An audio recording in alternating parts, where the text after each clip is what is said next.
लग्नानंतर होईलच प्रेम मालिकेच्या आजच्या भागामध्ये आपण ऐकत आहोत मानिनी आणि पार्थ इथे बोलत असतात। खरं तर मानिनीचा हा संशय पार्थला खूपच विचित्र अवस्थेमध्ये दिसत असतो। तो विचार करत असतो हिला काय झालेलं आहे, आई एवढ्या टोकाला जाऊन का बरं निर्णय घेते। आणि तेव्हा तो इथे मानिनीशी बोलत असतो। तो म्हणतो, आई काय झाले खरं खरं सांग। हे बघ मला माहिती आहे तुला तुझ्या मुलांच्या संसाराची काळजी आहे, पण तू नको काळजी करूस। हे बघ सगळं काही व्यवस्थित आणि ठीक होणार आहे।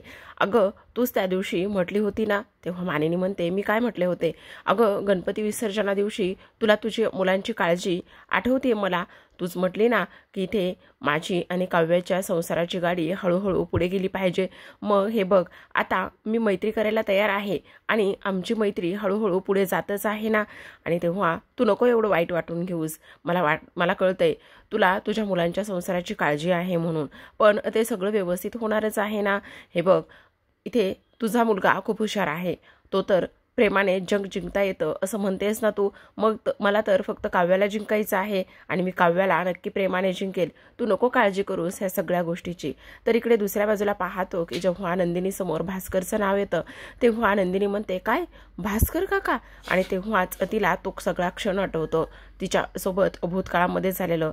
भास्करने कशा पद्धतीने तिला बजावलं होतं, खडसावलं होतं। भास्कर म्हटला होता की पाण्यात राहून मगरीशी वैर करणं तुला कधीही महागात पडेल नंदिनी, आणि आत्ताच्या आत्ता हे सगळं सोडून दे। आणि तेव्हा तिला ते आठवतं। आता लगेचच नंदिनी जीवाला म्हणत असते, जीवा हे तुम्ही काय करताय? तुम्ही असं नाही वागू शकत, ह्या सगळ्या गोष्टी अशा पद्धतीने नाही करू शकत, नका हे करू। अहो त्या माणसाकडून तुम्ही फंडिंग नका घेऊ। तेव्हा जीवा म्हणत असतो, अगं असं काय करतेस? त्यांनी माझं इथे सगळं काही प्रेझेंटेशन बघितलंय आणि त्यांनी स्वतः मला ऑफर दिलेली आहे। ते स्वतः मला इथे त्यांच्या ऑफिसमध्ये घेऊन गेलेले आहेत। ऑफिसमध्ये घेऊन गेल्यानंतर त्यांचा पूर्ण स्टाफ, कलीग, त्याचबरोबर सगळे काही तिथे मी प्रेझेंट केल्यानंतरच मगच मला त्यांनी फंडिंग करण्यासाठी होकार दिलेला आहे। पण इकडे नंदिनीला हा संशय मात्र वेगळाच वाटत असतो। ती म्हणत असते, नाही जीवा तुम्ही चुकताय, तुम्ही असं नाही करू शकत, प्लीज अशा गोष्टी इथे अजिबात करू नका। कारण काही जरी झालं ना तरी सुद्धा माणसं हे बदलत नाहीयेत आणि तो माणूस कसा आहे काय आहे हे वेगळं सांगायला नकोय मी तुम्हाला। त्यामुळे प्लीज तुम्ही असं काही करू नका, तुम्ही माझं ऐकून घ्या जीवा। पण जीवा मात्र म्हणत असतो, अगं एवढं काय झालेलं आहे नंदिनी? तू साधं त्यांना काका म्हणायला सुद्धा तयार नाहीयेस, असं एवढं काय झालेलं आहे? कारण तू त्यांना तो माणूस असंच बोलत आहेस। त्यावर नंदिनी म्हणत असते, नाही सांगू शकत मी तुम्हाला जीवा, पण प्लीज मला आता हे अजिबात मान्य नाहीये। तुम्ही दुसरा कुठला तरी एखादा माणूस शोधा, पण ह्या माणसाकडून फंडिंग अजिबात घेऊ नका। तेव्हा इकडे आता मानिनीच्या मनामध्ये विचार सुरू असतात, नाही पार्थ बाळा तुला कसं कळत नाहीये, तू खूप साधा आणि भोळा आहेस र। इथे काव्याचं अगोदरच कोणावर तरी जीव जडलाय, काव्याचं अगोदरच कोणी दुसऱ्यांनी मन जिंकलं आहे, मग तिचं मन तुझ्यामध्ये कसं गुंतेल आणि तिला तू नाही जिंकू शकत। अरे हे सगळं मनामध्ये बोलत असते आणि तेव्हा ती रडायला लागत असते। तेव्हा लगेचच पार्थ म्हणतो, अगं आई तू रडतेस का? पण एक गोष्ट तुला एक नक्की सांगू का, किती जरी झालं ना, म्हणजे मी काव्यासोबत मैत्री केली, प्रेमात पडलो किंवा आणखी काही जरी झालं ना, तर माझी पहिली मैत्रीण आई तूच असणार आहेस, नको काळजी करूस। आणि अगं पण तू रडतेस काय ते तरी सांग ना। तेव्हा मानिनी म्हणते, अरे नाही रे पार्थ बाळा, हे माझे आनंदाश्रू आहेत, तुला नाही कळणार। अगं हो आई समजलं मला, पण प्लीज तू रडू नकोस ना। तेव्हा लगेचच आता इकडे तो म्हणत असतो, एवढी मैत्रिणीसारखी आणि प्रेमळ आई असताना मला कुठल्याच गोष्टीची काळजी नाहीये, समजलं? तू आणि काव्या माझ्यासाठी माझ्या आयुष्यामध्ये खूप इम्पॉर्टंट आहात आणि तुमच्या दोघींच्या डोळ्यामध्ये अश्रू मी नाही पाहू शकत। असं म्हणता क्षणी मानिनी आता पार्थला मिठी मारत असते। तर इकडे आता लगेचच मानिनीला रडायला येतं। ती म्हणत असते, नाही मी हे सगळं सत्य पार्थला नाही सांगू शकत, मी हे सगळं सत्य जर पार्थला सांगितलं तर माझा पार्थ कोसळून जाईल, कोलमडून जाईल। मग मी काय करू आता? काही जरी झालं तरी सुद्धा काव्याचं कोणाबरोबर तरी अफेअर आहे, तिचा जीव दुसऱ्या कोणात तरी गुंतला आहे, ही गोष्ट मी नाही सांगू शकत, असा मानिनी विचार करते। तर आपण इकडे पाहतो की आता जीवा नंदिनी बोलत असतात। तेव्हा इकडे नंदिनी म्हणत असते, नाही जीवा मला काहीतरी वेगळेच वाइब्स मिळतात, मला इथे वेगळे संकेत मिळत आहेत, प्लीज तुम्ही नका हे सगळं काही करू। फंडिंग देणारा कुणीतरी दुसरा व्यक्ती सुद्धा, त्या माणसाकडून तुम्ही फंडिंग घेऊ नका, प्लीज माझं तुम्ही ऐका। त्यावर जीवा तिला समजावत असतो आणि म्हणतो, अगं असं कसं आता कुठे शोधा, एकतर भेटत नव्हता आणि मी त्यांच्याकडे गेलो नव्हतो, बघ एवढ्या सगळ्या काही गोष्टी योगायोगाने कशा काय होऊ शकतात, म्हणजे बघ ना। पण इकडे हा योगायोगच आहे नंदिनी, तुला नाही माहिती हे बघ, मी तिथे गेलो त्यानंतर त्यांना पण एक फंडिंग द्यायचं होतं, त्यांना सुद्धा एक माणूस हवाच होता ना. मग मी तिथे गेलो आणि त्यानंतर मला हे सगळं काही घडलेलं आहे. नंदिनी प्लीज तू असा नको ना विचार करू. का असा विचार करतेस? पण इकडे मात्र नंदिनी ऐकायला तयारच नसते. ती म्हणत असते, नाही तुम्हाला राग येऊ देऊ नका जीवा, पण मी तुमच्यापेक्षा 4 पावसाळे जास्तच बघितले आहेत. त्यामुळे एवढ्या सहजासहजी माणसं बदलत नाहीयेत ह्यावर माझा विश्वास नाहीये. आणि सगळ्यात महत्त्वाची गोष्ट मी तुम्हाला आणखी एक सांगते, इथे साधी वसुआत्या आणि रम्यासारखी माणसं घरातल्या घरात इथे आपल्याला डोळ्यात तेल ओतून जरी काही जरी केलं तरी सुद्धा इथे आपल्याला ती गंडू शकतात. तर ही माणसं तर दुसरी आणि लांबची आहेत. त्यामुळे ती कधी कशी वागतील हे सांगता येत नाही. त्यामुळे प्लीज तुम्ही ह्या सगळ्या भानगडीत आणि ह्या सगळ्या गोष्टीचा विचार नका करू. प्लीज तुम्ही एखादा दुसरा व्यक्ती शोधा आणि हे आपल्याला ह्या माणसाकडून फंडिंग अजिबातच नकोय. तेव्हा इकडे आता जीवा म्हणत असतो, हो ठीक आहे, कारण मी बघूया कुठे भेटतोय का, तर पण नाही होणार आहे हे शक्य नंदिनी. त्यावरच आता नंदिनी म्हणत असते, का नाही होणार आहे, हे बघा शोधलं तर काही मिळू शकतं. पण जीवा म्हणत असतो, हे बघ तू माझं ऐकून घे, जरा थोडीशी शांत तरी होणार आहेस का. बघ हे बघ, हा फक्त एक योगायोग नाहीये नंदिनी. आणि तसंही हे बघ, मला माहिती आहे भूतकाळामध्ये बऱ्याच काही गोष्टी झालेल्या आहेत. आता नंदिनी म्हणत असते, मग एवढंच जर आहे तर मला एक गोष्ट सांगा, त्या भास्कर काकांनी साधी इथे तुमच्या बाबांची किंवा माझ्या बाबाची साधी माफी तरी मागितली का. तेव्हाच जीवा म्हणत असतो, हो हो ते सगळं काही मला पटलं, मी त्यांना ह्या सगळ्या गोष्टी बोललो सुद्धा. पण नंदिनी तुला एक गोष्ट सांगू का, आम्हा पुरुषांना एवढ्या सहजासहजी माफी नाही ग मागता येत. आम्हाला एवढ्या सहजासहजी मन नाही ग मोकळं करता येत. आणि तसंच काही त्यांचं सुद्धा आहे. त्यामुळे ह्या सगळ्या गोष्टी झालेल्या आहेत. प्लीज तू थोडंसं समजून घे ना. त्यावरच आता नंदिनी पुन्हा म्हणत असते, ठीक आहे जीवा, तुम्हाला जर वाटतच असेल ना ते कुठलेही छक्केपंजे न करता तुमच्यासोबत काम करायला तयार आहेत तर ठीक आहे, करा तुम्हाला. पण तुझ्या चेहऱ्यावर तर वेगळंच काहीतरी वाटते. पण काय आहे ना जीवा, बरं ठीक आहे, तुम्ही जर एवढं सगळं बोलताय ना तर तुम्ही ठेवा विश्वास. पण तुम्हाला जर थोडंफार कुठे काही वाटलं ना तर लगेचच तुम्ही त्यांच्यासोबत जे काही चाललेलं आहे ना ते लगेचच बाजूला करणार आहात, समजलं. आणि हे बघा, आता हे सगळं काही होतच आहे ना, तर मग एक काम करा, तुम्ही लगेचच हे सगळं घरच्यांना सांगून टाका. कारण तुम्ही घरच्यांना सांगितलं ना तर सगळं काही व्यवस्थित होईल, असं आता इथे ती बोलत असते. आता ह्या सगळ्या गोष्टी इथे तिनं बोलल्यानंतर आपण पाहतो की इकडे आता जीवा म्हणत असतो, अगं असं काय करतेस, आणखी फंडिंग मिळालं सुद्धा नाहीये आणि फक्त फंडिंग इथे त्यांनी देण्याचा निर्णय घेतलेला आहे. आणखी कुठे फंडिंग मिळालेलं आहे आणि आत्ताच कसं काय मी घरच्यांना सांगणार. अहो असं काय करताय, आत्ताच कसं काय घरच्यांना सांगणार, म्हणजे सांगायला पाहिजे ना. नाही अजिबात नाही, आत्ताच घरच्यांना नाही सांगायचंय. पण नंदिनी म्हणत असते, नाही मला हे पटत नाहीये, तुम्ही हे सगळं काही घरच्यांना सांगायला पाहिजे. त्यावरच जीवा म्हणत असतो, हे बघ आता एकदा का फंडिंग मिळालं आणि थोडंसं स्टार्टअप झालं ना तर मग मी त्यांना इथे सांगायला तयार आहे. पण नंदिनी म्हणत असते, नाही जीवा तुम्ही हे सगळं काही बोलताय ना पण मला अजिबातच पटत नाहीये. त्यावर जीवा म्हणत असतो, तू ऐक तर माझं. सांगू का नंदिनी, आता घरच्यांना सांगायचं, पण घरच्यांना कधी सांगायचं, जेव्हा माझ्या ऑफिसचं ओपनिंग असेल ना तेव्हाच आपण घरच्यांना सांगूया. आणि हे बघ, तुला जरी कोणी काही विचारलं ना तू सुद्धा आता कोणाला काहीच नाही सांगायचं. तू सुद्धा असं सांगायचं की जीवा मला आनंद निवासमध्ये हेल्प करायला येत आहे, ठीक आहे. तेव्हा नंदिनी म्हणते, बरं ठीक आहे, जा आता मी तुमच्याकरिता चहा घेऊन येते, असं म्हणून जीवा निघून जातो. पण नंदिनीला मात्र खूपच टेन्शन आलेलं असतं. तर आपण इकडे पाहतो की आता काव्या तिच्या खोलीमध्येच असते, म्हणजेच गेस्ट रूममध्येच असते. आता इकडे तिला पारची खूप आठवण येत असते. समोर असलेलं वॉच ती पाहते आणि समोर असलेल्या वॉचकडे तिचं लक्ष गेल्यानंतर ती हातात घेते. खरं तर छान फ्रेश होऊन आलेली असते, मस्त येलो रंगाचा ड्रेस तिने वेअर केलेला असतो आणि छान फ्रेश झाल्यानंतर ते घड्याळ हातामध्ये घेतल्यानंतर लगेचच स्वतःच्या हातात ते घड्याळ घालत असते. तेव्हा तिला खूप आनंद होत असतो. आता हे घड्याळ पाहून पार्थची आठवण येत असते. किती नाही म्हटलं तरी सुद्धा प्रेक्षकांनो, आपली काव्या सुद्धा नकळतपणे पार्थकडे ओढली गेलेली आहे, पार्थच्या प्रेमात सुद्धा पडलेली आहे. पण हे तिलाच अजून तर कळालेलं नसतं, समजलेलं नसतं. सेम तिला ते सगळं काही आठवतं. पार्थ कशा पद्धतीने बोलला, जोपर्यंत माझी नाडी चालू आहे तोपर्यंत घड्याळ चालू आहे, ज्या दिवशी नाडी बंद पडेल त्या दिवशी हे घड्याळ सुद्धा बंद पडेल. तेव्हा काव्याला हे आठवतं आणि इथे त्यांनी म्युझिक दिलेलं आहे, लग्नानंतर होईलच प्रेम म्हणून. आणि खरंच लग्नानंतर काव्याला सुद्धा प्रेम झाले आणि ती सुद्धा इथे पार्थच्या प्रेमात पडलेली आहे. तर आता आपण इकडे पाहतो की नंदिनी फ्रेश होऊन गणपती बाप्पा समोर असते आणि इथे म्हणत असते, हे गणपती बाप्पा तू तर विघ्नहर्ता आहेस, तुला तर सगळं काही सुख दुःख सगळ्या काही गोष्टी इथे माहितीच आहेत ना. मग मला एक गोष्ट सांगणारे गणपती बाप्पा, इथे माझ्या कुटुंबावर आलेलं कुठलंही विघ्न त्यांच्यापर्यंत पोहोचू देऊ नकोस. सगळे माझ्या वाटची सगळी दुःख तू त्यांना दे आणि त्यांचं दुःख इथे दूर कर असं नंदिनी बोलत असते.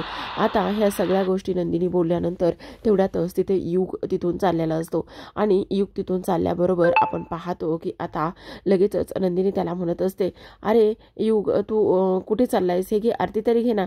तेव्हा तो म्हणत असतो, नाही नकोय. तेव्हा अरे असं काय करतोयस, साधा नमस्कार तरी कर. तेव्हा तो म्हणत असतोय, मला ना तुझ्या हातून आरती हवी नाही, साधा नमस्कार हवाय, मला तुझ्या हातून काहीही नको आहे असं इथे तो बोलतो. तेव्हा इथे नंदिनी म्हणते, अरे असं काय करतोयस, काय झालेलं काय आहे आणि असं का बोलतोयस तू माझ्याशी, काय झालेलं आहे हे वर्तन करून विचारायला तुला लाज वाटत नाहीये का वागलीस ग तू माझ्याशी अशी.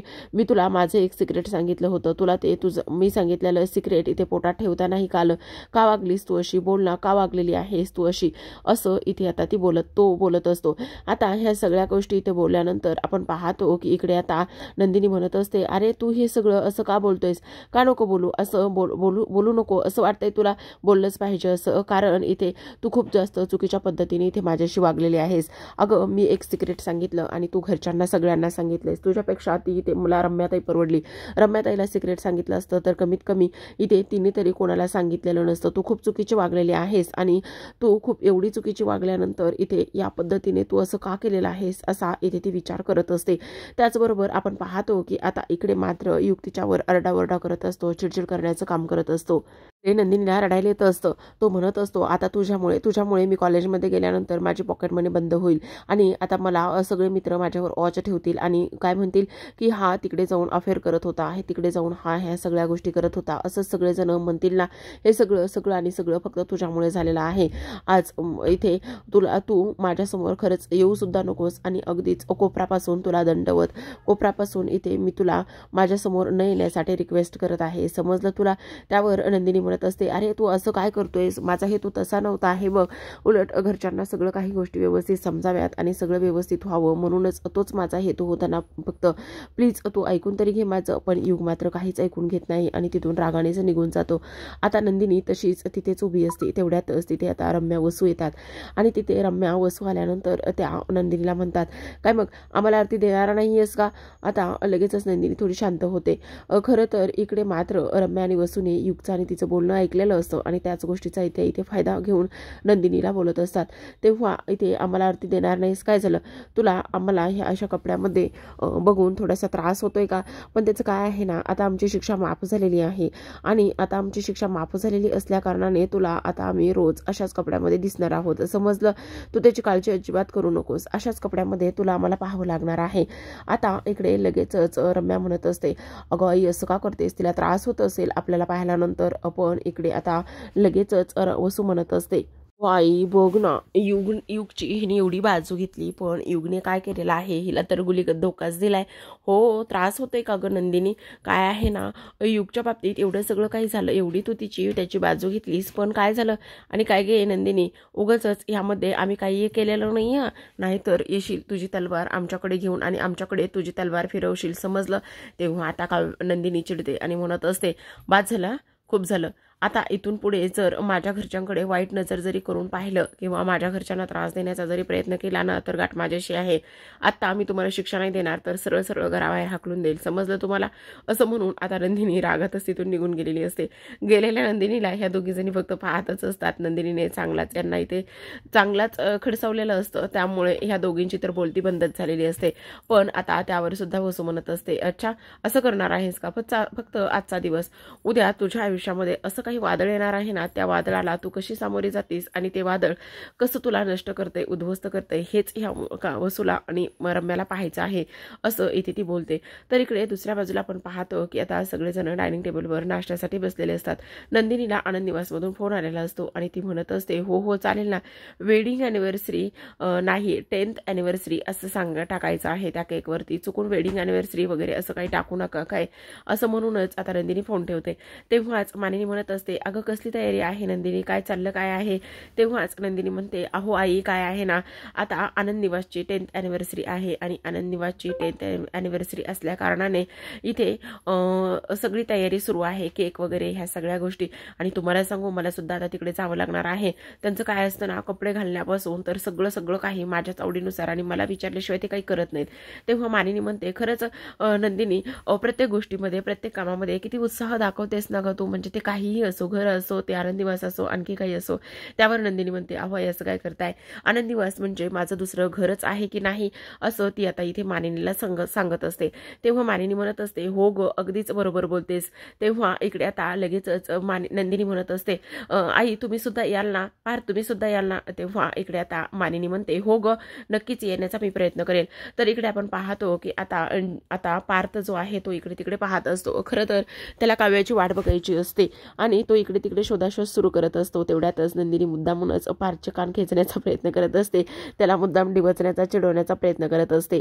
त्या मुद्दामच पार्थ म्हणत असतो, एखाद्याला किती वाट बघायला लावायची, किती उशीर झाला ना, कोण कोण हा ते काय आहे ना, युग बघा ना आणखी आलाच नाही.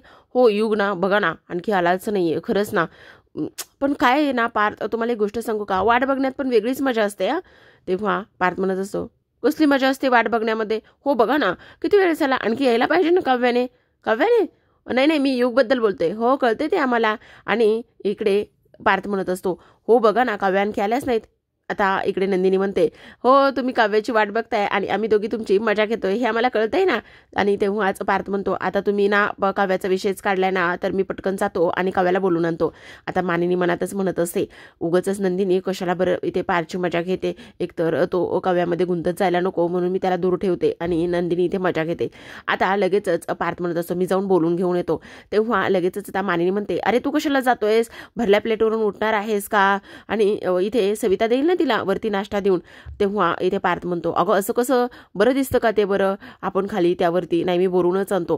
तेवढ्यातच मानिनी म्हणते, अरे काय करतोयस तू, हे बघ ती नाश्ता करेल, तू नाश्त्याकडे लक्ष दे बरं अगोदर. तेव्हा पार्थ म्हणत असतो, मी तेच सांगत असतो नेहमी काव्याना अजिबात नाश्त्याकडे लक्ष देत नाहीत, काल पण नाश्ता न करता गेल्या, आज पण आल्या नाही येत आणखी. तेव्हा नंदिनी म्हणते, पार्थ तुम्ही बसा, मी तिला बोलून आणते. तेवढ्यातच आता एकतर तिने पण इथे यायला पाहिजे ना लवकर, कारण एकतर आपण ह्याच वेळेला इथे डायनिंग टेबलवर एकत्र भेटतो. ते बघा आलीच ती, असं म्हटल्यानंतर काव्याकडे ती बघत असते. आता काव्य आल्याबरोबर मस्त छान तयार होऊन आलेली असते आणि पार्थच्या बाजूला बसायला जात असते. आता पार्थ म्हणत असतो, या बसा इथे बसा. तेवढ्यातच तिचं लक्ष मानिनीकडे जातं, जी मानिनी तिच्याकडे रागाने पाहत असते. तेव्हा ती लगेच तिथून बाजूला होते आणि नंदिनीच्या बाजूला जाऊन बसते. अच्छा, लगेच पार्थ म्हणत होतं, अच्छा बहिणी शेजारी बसायचे का, बसा.